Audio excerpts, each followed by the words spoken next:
Have you got what it takes to be a Rebel Marine? Here's how to make a Rebel Fleet Trooper costume.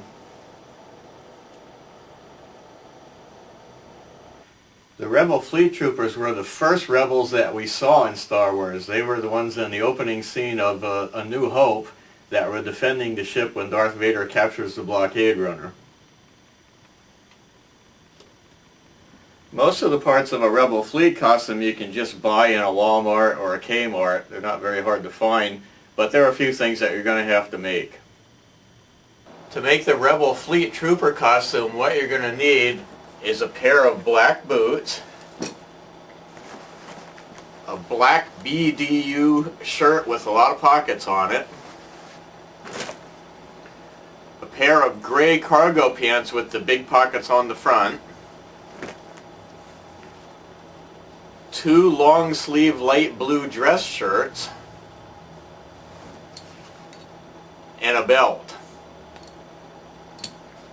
Now you're going to have to modify your black BDU shirt. What you want to do is cut off the sleeves, cut off both sleeves right at the seam, and then cut off the collar, and that's going to leave you with something that looks sort of like a vest. If you're on a budget, you can get away with just one light blue dress shirt. Just put it on and it'll look just fine. The problem with it is that you'll be able to see the buttons in the front, and in the movies they had a flap across the front of the shirt that hid all the buttons. So if you want to be more screen accurate, you're going to need 2 shirts like this, and what you're going to do is cut the back panel off one of them and then use Velcro to attach that to the front of your other shirt and leave a flap on one side so that you can open and close it to put the shirt on and off. So if you want to do that, it looks better.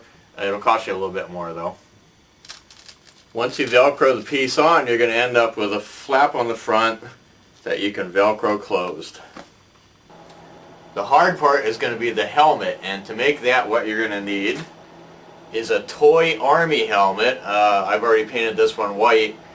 The only ones I could find have this little ear thing on the side. That's not very authentic, so if you can, try to find one without that, that's flat all the way around.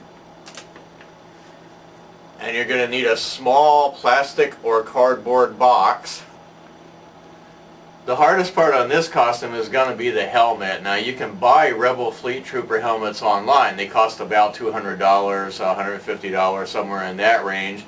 If you want something that's screen accurate that you can use for trooping, that's what you're going to have to do. You're going to have to just spend the money and get something that's screen accurate. If you're just looking for a costume for a fan film and you're not all hyperactive about being screen accurate, then you can make one yourself. What you're going to need is a plastic toy army helmet. And the hard part on making the helmet is going to be the black visor part in the front and the curved shroud in the back. You can't make that out of plastic for sale signs like I usually do, because these have to bend in 2 different directions at the same time. And it's really, really hard to bend plastic for sale signs to do that. The only way you can do it is if you make a vacuum former and make a mold and vacuum a piece of heated plastic right down on top of it and mold it. That works pretty well, but then you're going to have to spend the money to go ahead and make yourself a vacuum forming machine. So if you don't want to do that and you're looking for just a cheap, easy way to make it, what you're going to use for those parts is craft foam. And this is, you can get this in any arts and crafts place. You can probably find it in a Walmart, but it's sort of like a really, really dense sponge. It comes in sheets. These are about 1/8 of an inch thick. That's the size you want. And the good thing about this is that you can heat mold it. And the way that you do that is to hold it over a stove or over a space heater or some source of heat until it starts getting a little bit squishy. And then what you can do while it's hot is press it down over what you want to mold and hold it there for about a minute, and then it'll cool. And then once you take it off the mold, it's going to hold that shape.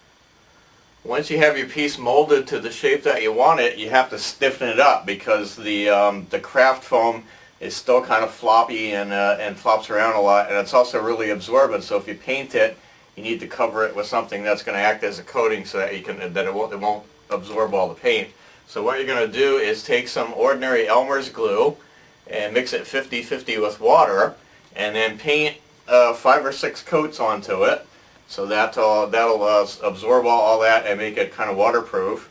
After that, you want to make it nice and stiff and kind of plastic kind of a texture to it. And the way you do that is with 2-part epoxy glue, which you can get at any hardware store. You're going to mix this up in a little cup and then paint it on there, let it dry, and then put another coat, paint it on there, let it dry again.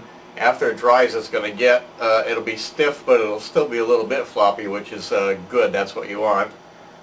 After the epoxy dries, you can go ahead and paint the pieces whatever color you need to. So the front part of your visor is going to be black, and it's going to have a white rim painted around it.